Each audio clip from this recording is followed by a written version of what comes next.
بسم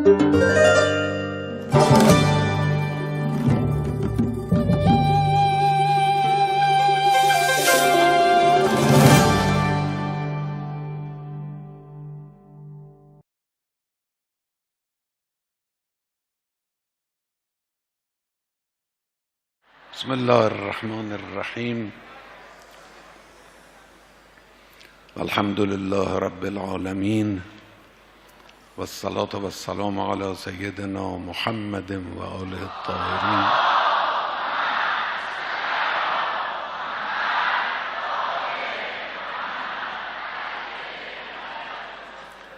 سیما بقیت الله فی الارضین. خیلی خوش آمدید برادران عزیز، خواهران عزیز، جوانان عزیز، فرزندان عزیز من. انشاءالله که خداوند متعال به همه شماها توفیق بده و دلهای پاک و نورانی شما رو با الطاف خود، با هدایت خود انشاءالله در راه حق و در صراط مستقیم نگه داره. ایام 40 با ایام مربوط به 13 آبان امسال منطبق بر هم و مصادف با هم شدند. یک جمله راجع به 40 عرض بکنم. اولا به کسانی که توفیق پیدا کردن و امسال هم این سفر رو با شور و عشق و اخلاص پیمودند و این راه رو پیمودند و این سفر رو رفتند، تبریک عرض میکنیم. توفیق بزرگی است.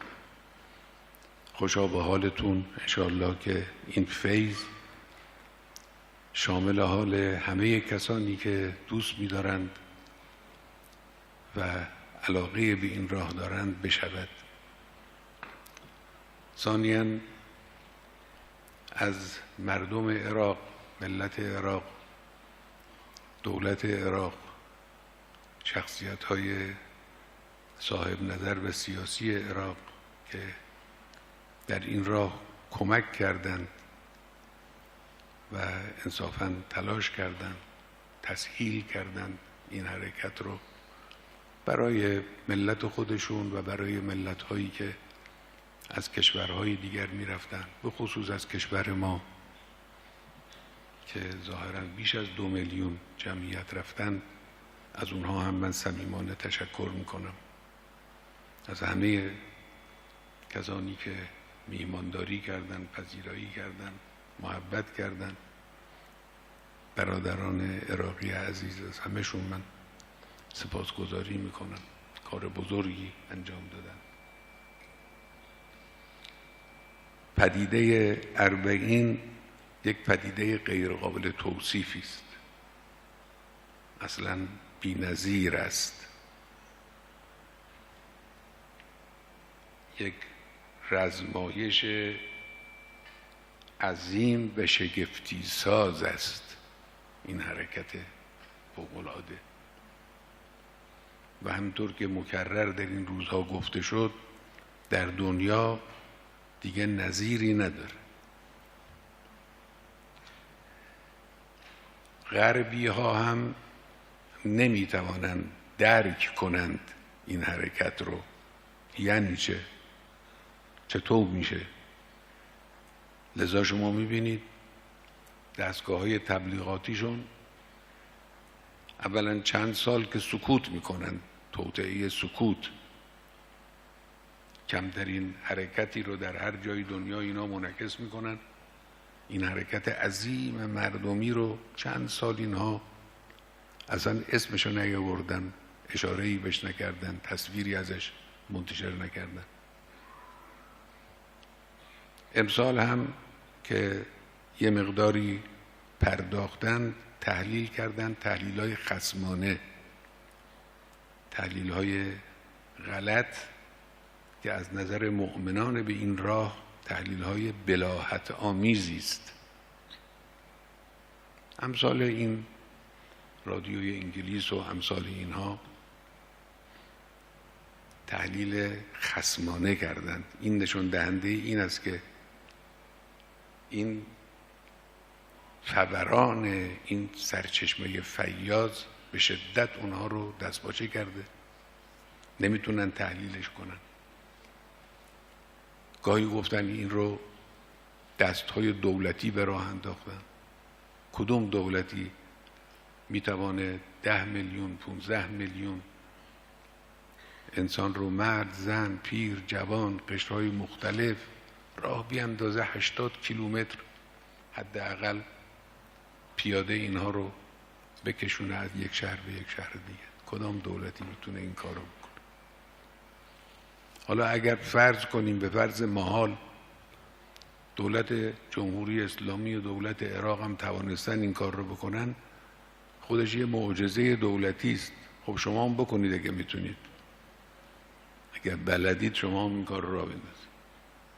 نه، جز عشق، جز ایمان، جز جوشندگی خون شهیدان والا مقام هیچ عاملی قادر نیست این حرکت رو انجام بده.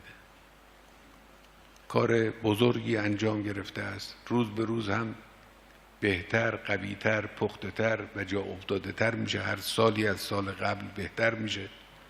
انشالله بعد از این هم ادامه خواهد داشت و غربی ها هم مجبورن تماشا کنن و نتوانند تحلیل کنن، نتوانند بفهمن و ضربه این حرکت رو هم خواهند خورد. خب مناسبت دیدار امروز 13 آبان است که فرداست. در 13 آبان همطور که میدانید 3 حادثه اتفاق افتاده است که هر 3 مرتبط است به نحوی با آمریکا. حادثه اول تبعید امامه که به خاطر کاپیتولاسیون بود، مسئولیت مستشاران آمریکایی در ایران.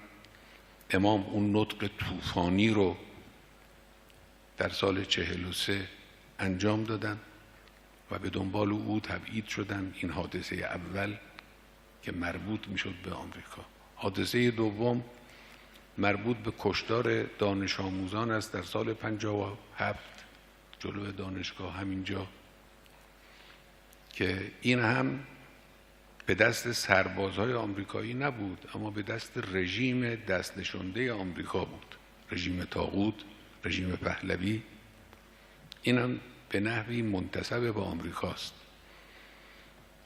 یعنی آمریکایی ها و دست نشانده های اونها برای پیشبرد اهداف شیطانی خود حاضر به این جور جنایت ها هستند. خب دارید ببینید در دنیا هم از این قبیل امروز مسائل یمن، مسائل بحرین و مسائل بسیاری از نقاط دنیا نشان دهنده همین حقیقت. اینجا هم این کار کردن، دانش آموزان رو، نوجوانان رو با تیراندازی مستقیم به خاک و خون کشیدن و این هم یک حادثه. حادثه سوم حادثه سفارت لانه جاسوسی آمریکا که این سیلی ایران متقابلا با آمریکا بود. یعنی انقلاب این قدرت رو به ملت ایران داد که در مقابل حرکات اونها، در مقابل حملات اونها اینجور سیلی بزنن و آمریکا رو تحقیر کنن. یک مجموعه این 3 حادثه یک چالشی رو نشان میده بین ایران و آمریکا.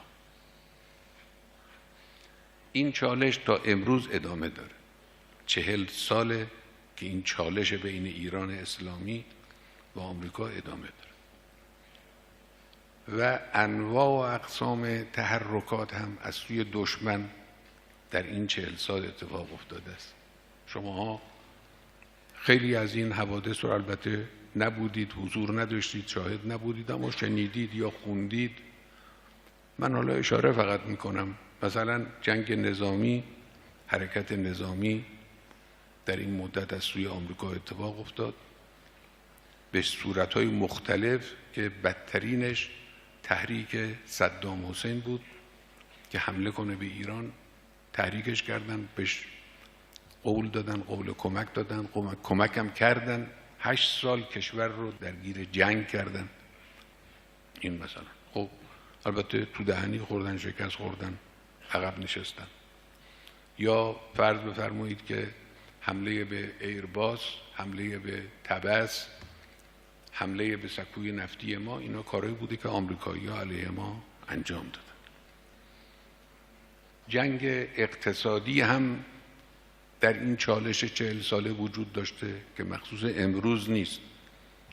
حالا آمریکایی‌ها سر خودشون رو در واقع کلاه میگذارن یا سر ملتشون رو که میخوان بگن یک کار جدید داریم میکنیم. نه، کار جدیدی نیست. 40 ساله که به شکل‌های مختلف تحریم اقتصادی علیه ما دارن. حالا یه روز نفت، یه روز معامله است، یه روز تجارت، یه روز سرمایه گذاری است.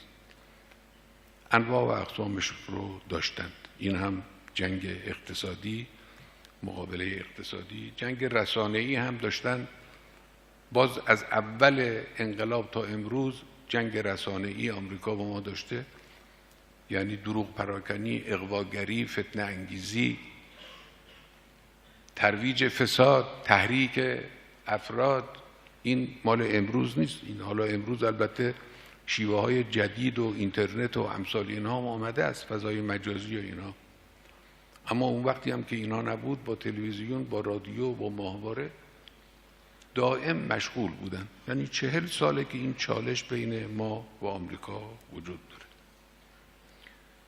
خب یک حقیقت مهمی در اینجا وجود داره که گاهی از چشم بعضیا پنهان میمانه، از کثرت وضوح مخفی میشه. اون حقیقت یه حقیقت درخشانی است و اون این است که در این چالش 40 ساله طرفی که مغلوب شده آمریکاست، طرفی که پیروز شده جمهوری اسلامی است. این حقیقت بسیار مهمی است. دلیل بر این که آمریکا مغلوب شده چیست؟ دلیلش این است که حمله رو او شروع کرده، کارهای فسادانگیز رو او انجام داده، تحریم رو او کرده، جنگ حمله نظامی رو او در واقع کرده، اما به مقاصد خودش نرسیده. این دلیل شکست آمریکاست. هدف او این بود، مثلا در تمام این کارها هدف آمریکا این است که سیطره‌ای رو که در دوران طاغوت بر این کشور داشت، دوباره اون سیطره رو به دست بیاره. این سیطره و سلطه با انقلاب از بین رفته بود، دستش کوتاه شده بود. هدف این تحمیل جنگ و تحمیل تحریم و فشارهای سیاسی و اقتصادی و امثال اینها، هدف همه این بود که این سیطره رو برگردونه. خب نتوانسته. 40 سال داره زور میزنه و نتوانسته به جایی برسه. امروز شما نگاه کنید، کشوری که آمریکا به قدر یک ارزن در تصمیماتش، در اقداماتش نقش نداره، جمهوری اسلامی ایرانه. خب این شکست آمریکاست. دیگه شکست از این واضح‌تر نمیشه. هدفش از تحمیل جنگ این بود که جمهوری اسلامی رو در جنگ مغلوب کنه، در جنگ با صدام بی‌آبرو کنه و اینجور بگه که بله جمهوری اسلامی، حکومت جمهوری اسلامی و نظام جمهوری اسلامی موجب شد که ایران شکست بخوره. برعکس شد. ما در جنگ‌های این 200 سال اخیر همیشه ایران شکست خورده. در همه جنگ‌هایی که در این 200 سال اخیر داشتیم، ایران با کشوری داشته، ایران شکست خورده. در این جنگ 8 ساله اولین جنگی است و تنها جنگی است که ایران طرف رو شکست داده و شکست نخورد. یک وجب از خاک کشور به دست بیگانه نیفتاده. این اولین جنگ، درست عکس اونچه که آمریکایی‌ها می‌خواستن اتفاق افتاد. هدفش از تحریم فلج کردن و عقب نگه داشتن کشور بود. تحریم رو برای این انجام داد که بلکه اقتصاد رو فلج کنه، کشور رو فلج کنه و عقب نگه داره. نتیجه چی شده؟ نتیجه این شده که حرکت به سمت خودکفایی در کشور سرعت گرفت. ما عادت کرده بودیم، ملت ایران در طول سالهای متمادی عادت کرده بود که همه چیز رو وارد کنه. ما حالا به برکت تحریم هایی که کردن عادت کردیم که همه چیز رو اول خودمون بریم به سراغ ساختن و تولید کردنش، که حالا من بعداً باز یه اشاره‌ای به این خواهم کرد. امروز صدها گروه‌های فعال از جوانهای خوشفکر، چه دانشجویان دانشگاهی چه دانش آموختگان، مشغول کارهای مهمی در سطح کشورن که حالا بعداً عرض کردم یه اشاره‌ای باز خواهم کرد به اونچه که اینها انجام میدن. این بر اثر تحریمه. ما چون تحریم شدیم به فکر افتادیم نیازهامون رو خودمون، پس تحریم هم به نفع ما شد. یعنی آمریکا در این سیاست هم شکست. ببینید اینا شکست‌های پی در پی طرف آمریکایی است. حالا در یک نگاه وسیع‌تر اگر نگاه کنید، دلم میخواد این نکته رو بهش درست توجه کنید. شما جوانان عزیز، کارهای آینده این کشور دست شما هاست، اینا رو باید بهش توجه کنید. حالا بحث چالش ایران و آمریکا رو میذاریم کنار. در یک نگاه وسیع‌تر وضعیت آمریکا رو وقتی که نگاه میکنیم میبینیم که قدرت آمریکا و اقتدار و هیمنه آمریکا در دنیا رو به افول و رو به زواله. در طول سالها هی داره کم میشه. آمریکای امروز از آمریکای 40 سال قبل که انقلاب پیروز شد به مراتب ضعیف‌تره. قدرت آمریکا رو به افول. این نکته مهم اینه. بسیاری از سیاسیون معتبر دنیا و جامعه شناسای معتبر دنیا معتقدند که قدرت نرم آمریکا فرسوده شده است، در حال از بین رفتنه. قدرت نرم چیه؟ قدرت نرم این است یک دولتی بتوانه خواسته خود و نظر خود و عقیده خود رو به اطراف بقبولانه و اونها رو اقناع کنه به نظر خود. این قدرت در آمریکا امروز رو به ضعف کامل و رو به فرسودگی کامله. در زمینه‌های مختلف، حالا زمان دولت اوباما هم همینجور بود، اما زمان این آقا که دیگه به طور واضح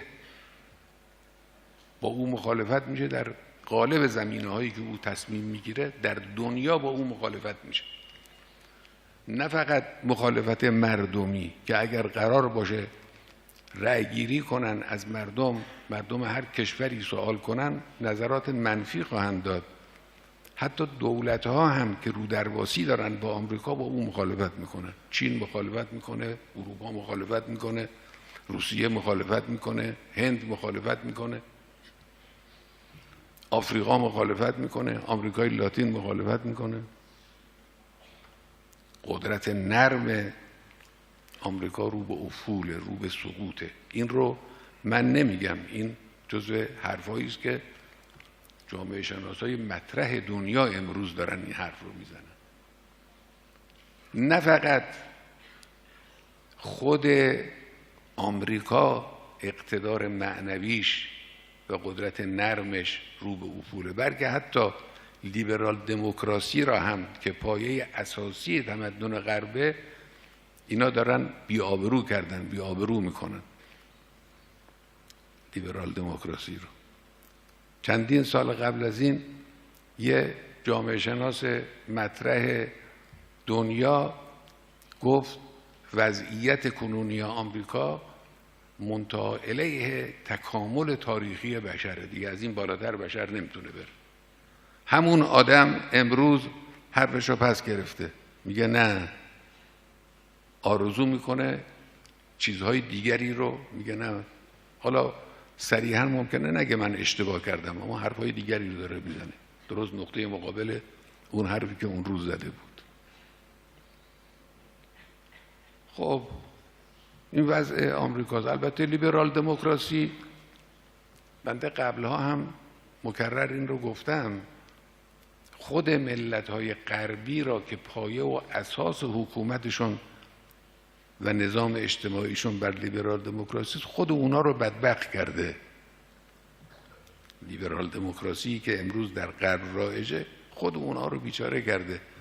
شکاف‌های اجتماعی، نبود عدالت اجتماعی، نابود شدن خانواده، فساد اخلاقی فراگیر و همه‌گیر، فردگرایی‌های افراطی و شدید، خود اونها بیچاره شدن. حالا این آقا هم که آمده، این رئیس جمهور فعلی عجیب و غریب آمریکا که دیگه چوب حراج زده به همه اینا و در واقع تتمه آبروی هم آمریکا و هم لیبرال دموکراسی رو برده.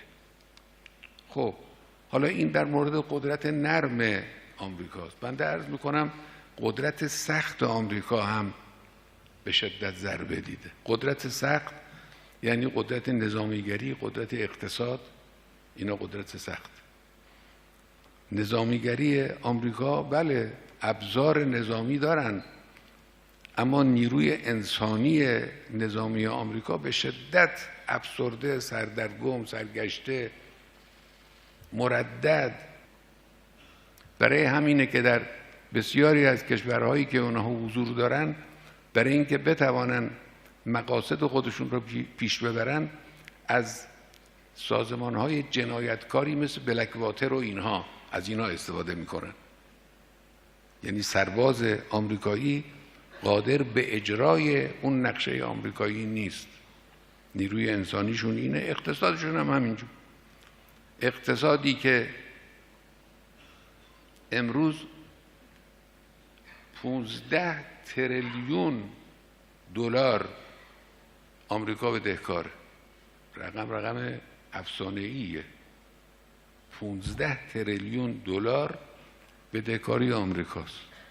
قریب به 800 میلیارد دلار کسر بودجه آمریکاست در همین سال جاری. کسر بودجه، یعنی اینا در واقع عقب ماندگی های اقتصادی است. حالا با زرق و برق، با شعار، با حرفای گوناگون، با ظاهرسازی ها روی اینا رو میپوشونن، اما اینا واقعیت های آمریکا اینه. این قدرت سخت آمریکاست. آمریکا بنابراین رو به افوله، این رو همه بدانند. اون کسانی هم که به پشتیبانی آمریکا حاضرن مسئله فلسطین رو در این منطقه به کلی فراموش کنن، اونا هم بدانند آمریکا رو به افول است. اونی که زنده است ملت‌های منطقه‌اند. اونی که زنده است حقایقی است که در این منطقه وجود داره. آمریکا در منطقه خودش هم رو به افولش برسه در اینجا. یکی از مظاهر شکست آمریکا اینه که نتوانسته بر روحیه استقلال طلبی در ملت ما و بر روی جوانان ما اثر بگذاره. شما ببینید امروز جوانان عزیز ما، جوانان و نوجوانان عزیز ما در سرتاسر کشور احساساتشون احساسات استقلال طلبانه است. بعضی ها حتی پابند به مبانی دینی هم خیلی نیستند، اما نسبت به تسلط بیگانه احساس مقاومت میکنند. این نشان دهنده این است که آمریکا با این همه تبلیغات، با این همه تلاشی که انجام داده است، با این امپراتوری خبری و رسانه‌ای که در دنیا راه انداخته، نتوانسته روی نسل جوان کشور ما اثر بذاره، روحیه مقاومت اونها رو و استقلال طلبی اونها رو نتوانسته ضعیف کنه و از بین ببره. به جد این رو من عرض میکنم چون مشاهده میکنم امروز جوانهای ما از لحاظ انگیزه ایستادگی و مقاومت از جوان نسل اول انقلاب اگر جلوتر نباشن عقبتر نیستن. امروز این رو انسان داره به درستی مشاهده میکنه. مخصوص جوانهای ما هم نیست، این به تدریج در بین جوانهای کشورهای دیگر هم تا اونجایی که ما اطلاع داریم این رسوخ پیدا کرده، به خصوص کشورهای همسایه ما. جوانهای عزیز مؤمن در کشورهای نزدیک به ما و همسایه ما، انسان میبینه حرفهای اونها رو، اقدامهای اونها رو، پیامهای اونها رو، رفتارهای اونها رو احساس میکنه که اینها روحیه استقلال در اونها زیاده. البته دشمن آمریکایی‌ها بعضی از این چیزها رو از چشم ما میدونن، میگن این به خاطر حرکت جوانان ایرانی است. تهدیدم میکنن ما رو، تهدید میکنن که چرا جوانهای فلان کشور چرا به نیروهای ما حمله کردن. یعنی این واقعا از اون حرفای عجیب و غریب پیغام میدن که جوانهای فلان کشور همسایه شما اگر چنانچه به نیروهای ما حمله بکنن یا به افراد طرفدار ما حمله کنن، ما شما رو مقصر میدونیم. خب شما غلط میکنید، ما رو مقصر میدونید.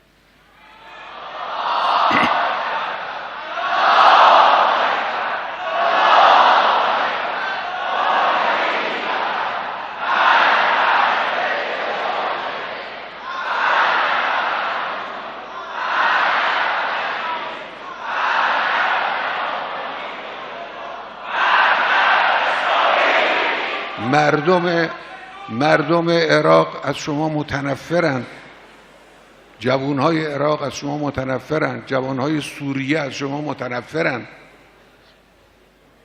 جوانهای لبنان از شما متنفرند. این طرف در شرق جوانهای افغانستان از شما آمریکایی ها متنفرند، جوانهای پاکستان از شما آمریکایی ها متنفرند. این به ما چه ربطی داره؟ از شما متنفرند، ممکنه یه اقدامی هم علیه شما بکنن. بله این یه واقعیتی است. چرا آمریکایی چرا درک نمیکنن نفرت ملت ها از خودشون رو؟ چرا نمیفهمن؟ چرا درک نمیکنن؟ بد کردید، عمل زشت انجام دادید، سیطره جویی کردید به این کشورها، به این مردم اهانت کردید، از شما متنفرن. مردم عراق حق دارن از شما متنفر باشن، مردم سوریه حق دارن از شما متنفر باشن، کشورهای دیگه هم همینجور. آمریکا رو به افوله، این رو بدانن همه. اون کسانی که گرایش به این دارن که بریم با آمریکایی‌ها سازش کنیم، بی خودی نقشه بی اساس و بی پایه میکشند. آمریکا رو به افوله. عوامل افول آمریکا هم مربوط به امروز و دیروز نیست که حالا یکی بخواد بیاد علاجش کنه، مربوط به طول تاریخ. عامل این وضعیتی که آمریکایی ها دچارش شدن عامل بلند مدته. در طول تاریخ وضعیتی رو اینها به وجود آوردن که نتیجهش همینه. به این آسونی ها علاج شدنی نیست. این سنت الهی است. اینا محکومن به این که ساقط بشن، محکومن به این که اینها افول کنن، زائل بشن از صحنه قدرت جهانی. خب نقطه مقابل جمهوری اسلامی است. من البته نمیخوام بزرگ نمایی کنم، نمیخوام مبالغه کنم. ما از صفر شروع کردیم. راهی رو که دیگران در طول 100 سال، 150 سال یا بیشتر رفتن، بنده مدعی نیستم که ما در طول 40 سال این راه رو توانستیم بریم، اما مدعیم که در طول این 40 سال مرتباً جلو رفتیم. مرتباً پیشرفت کردیم، مرتباً قوی شدیم. حرکت 40 ساله جمهوری اسلامی این رو به روشنی اثبات میکنه. ما یک حرکت جدی استقلال صنعتی و استقلال سیاسی رو در کشورمون شاهدیم. اینی که عرض کردم که صدها گروه جوان، این یه واقعیتی است. بنده بعضی رو از نزدیک میشناسم، بعضی رو از دور میشناسم. جوانهای جدی، فعال، خوش استعداد، مبتکر، با همتهای بلند، مشغول کارن، مشغول تلاشن در زمینه‌های گوناگون، زمینه‌های فکری، زمینه‌های عملی، زمینه‌های علمی، زمینه‌های فناوری. نه به فکر رئیس شدنن، نه به فکر مدیر شدنن، نه به فکر وزیر و وکیل شدنن، دارن کار میکنن. امروز اینجوریه. این پدیده مبارکی است که امروز در کشور ما وجود داره و این ادامه پیدا خواهد. من به شما جوانهای عزیز چند تا سفارش میخوام عرض بکنم. اینها چیزهایی است که برای آینده کشور لازمه. سفارش اول، دشمنی با آمریکا رو فراموش نکنید. فریب لبخند دروغین و فضاحتبار دشمن رو نخورید. گاهی میگن که ما با ملت ایران مشکلی نداریم، مشکل ما با دولت جمهوری اسلامی است. دروغ میگن. دولت جمهوری اسلامی بدون تکیه به این ملت کاره ای نیست. با ملت دشمنن، با ملتی که حضور خود و قوت خود و اراده خود رو از دست نداده است در طول 40 سال، با این دشمنن. تحریم ها علیه مردمه. دشمنی آمریکا را فراموش نکنید. آمریکا قبل از انقلاب هم با ملت ایران دشمنی میکرد، منتها اون وقت عوامل خودش سر کار بودن، هر کار میخواست انجام میداد، هر جور دلش میخواست عمل میکرد. رژیم منحوس وابسته پهلوی و طاغوت از اونا تبعیت میکرد. جمهوری اسلامی محکم در مقابل اونها ایستاده است، لذا دشمنیشون واضحه، آشکاره. از ابعاد مختلف هم دشمنی میکنن. این رو توجه نکنید. خب این دشمنی تا کی؟ یه سوالیه. تا کی دشمنیه با آمریکا؟ جوابش این است که تا وقتی که آمریکا سیطره جویی خودشو بذاره کنار. اگر سیطره جویی خودشو گذاشت کنار، مثل دیگر کشورها با اون میشه تعامل کرد، با اون میشه ارتباط پیدا کرد، که البته چنین چیزی هم بعیده. ذاتشون، یکی از برادرای عزیز اینجا گفتن، ذات استکبار ذات سیطره جو و سلطه جوست. بله، مادامی که اینجوریست دشمنی هست. اگر چنانچه این رو گذاشت کنار، دشمنی و قطع و قهر و اینها به کلی از بین خواهد رفت. اما این چیزی نیستش که. نکته دوم، نظریه مقاومت در مقابل دشمن قوی پنجه رو، این نظریه رو تبلیغ کنید، ترویج کنید. بعضی تصور نکنن که چون دشمن بمب داره، موشک داره، فلان داره، دستگاه‌های تبلیغاتی داره، ما عقب نشون. نه خیر. نظریه مقاومت یک نظریه اصیل و درست است، هم در مقام نظری هم در مقام عمل. از لحاظ نظری و از لحاظ عملی، از هر دو جهت. نظری معناش این است که تبیین کنید. شما جوانها خیلی خوب میتوانید که این نظریه مقاومت رو تبیین کنید، هم در بین خودتون، هم بین محیطی که در اونجا قرار دارید و هم حتی در ارتباط با کشورهای دیگر و جوانهای دیگر. نظریه مقاومت رو، اینی که هدف استکبار سیطره است، هدف استکبار سلطه است، سلطه بر ملت هاست. این رو تبیین کنید برای همه بدونن که هدف استکبار اینه. از لحاظ عملی جریان مقاومت رو ما حق جوانها میدونیم، جوانهای عراق، جوانهای سوریه، جوانهای لبنان، جوانهایی در شمال آفریقا، جوانهایی در مناطق شبه قاره و اطراف اونها. یه مشت جوانهایی هستن در مقابل آمریکا مقاومت میکنن، ایستادن. حق این هاست، ما حق اینها میدونیم. تقویت این جریان ها به معنای تقویت نظریه مقاومت. نکته سوم، شما جوانها خودتون رو در قبال مسئله پیشرفت کشور مسئول بدونید. برنامه پیشرفت برنامه مشخصی است، برنامه فکر شده است، سنجیده است. ملاحظه کردید الگوی پیشرفت ایرانی اسلامی که تا 50 سال میتوانه قالب حرکت این کشور در جهات مختلف باشه تبیین شده است و تعیین شده است و آماده شده است. در اختیار صاحب نظرانه که اون رو ورز بدهند و تکمیل کنند و کامل کنند. شما جزئی از فعالان این نقشه وسیع و همه جانبه خودتون رو بدانید و برای اون خودتون رو آماده کنید.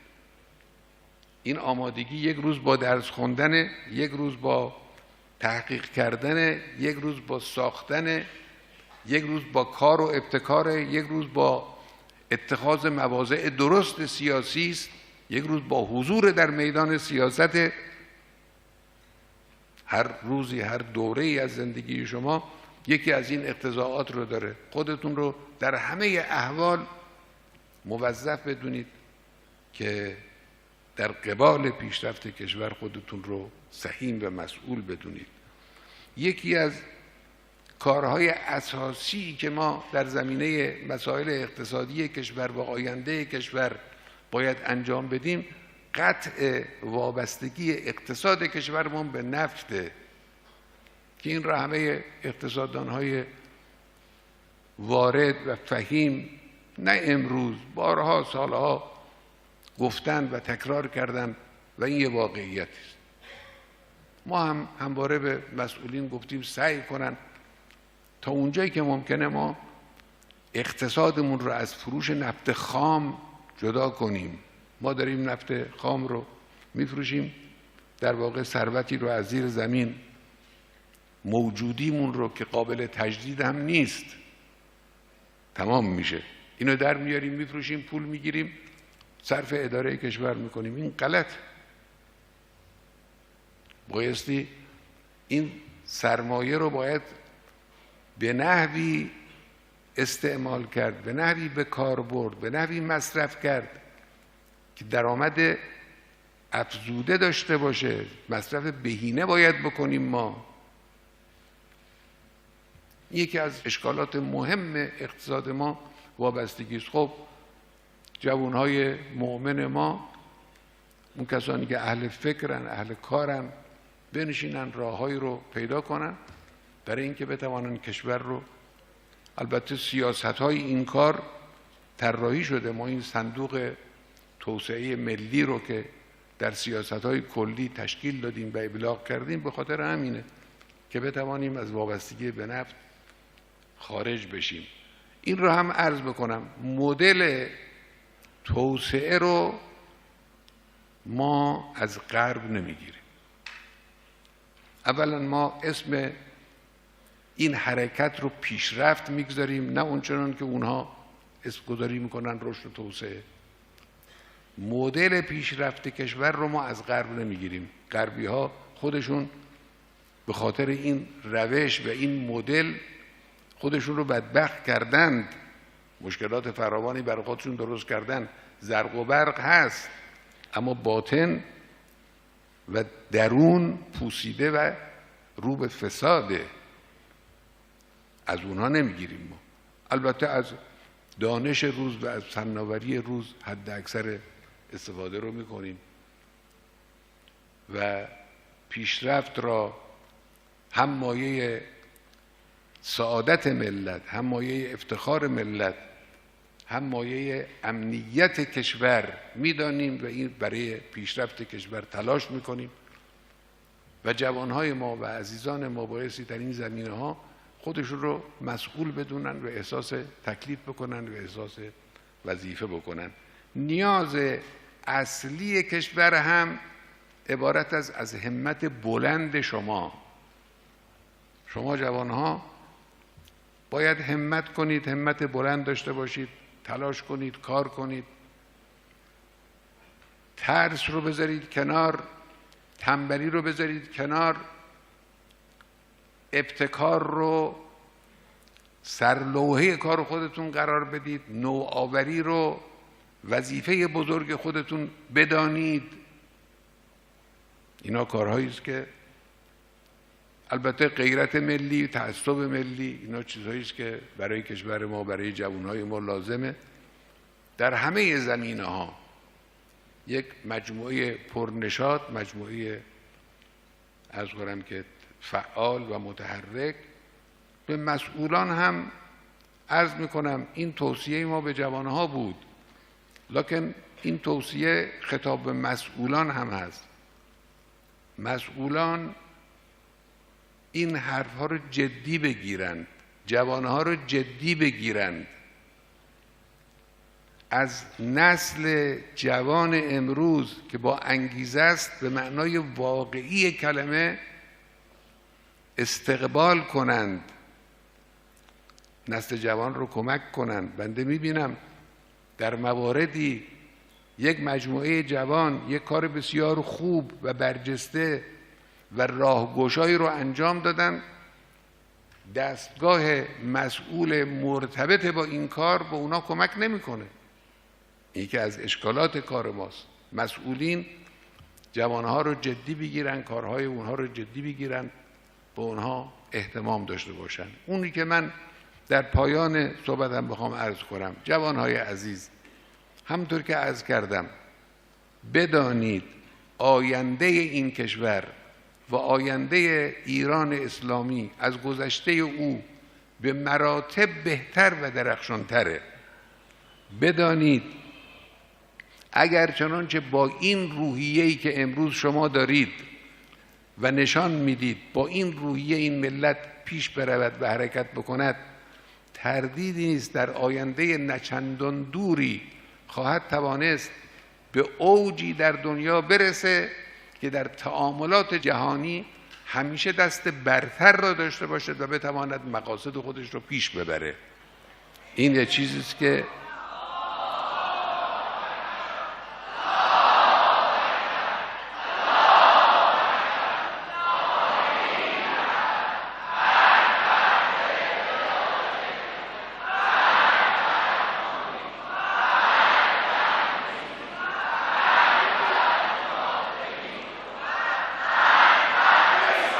این چیزی است که حتمی است، قطعی است و در این تردیدی نیست و شما جوانهای عزیز انشاءالله این رو به چشم خودتون خواهید دید و اون روز تجربه خواهید کرد این پیشرفت عظیمی را که به برکت اسلام و به برکت انقلاب اسلامی در کشور به وجود آمده است. از خداوند متعال مسئلت میکنیم که روح مطهر شهدای بزرگوار ما رو که اونها این راه رو باز کردن، اونها این فضای امن رو برای کشور به وجود آوردن، روح مطهر اونها رو با ارواح مطهر شهدای سر اسلام و کربلا محشور کنه و قلب مقدس ولی از ارواحنا فدا و روح مطهر امام بزرگوار و شهدای ابرار رو از همه ما راضی کنه، ما رو به وظایف خودمون آشنا و انشاءالله در انجام اون وظایف همه ما رو موفق کنه. و السلام علیکم و رحمت الله و برکاته.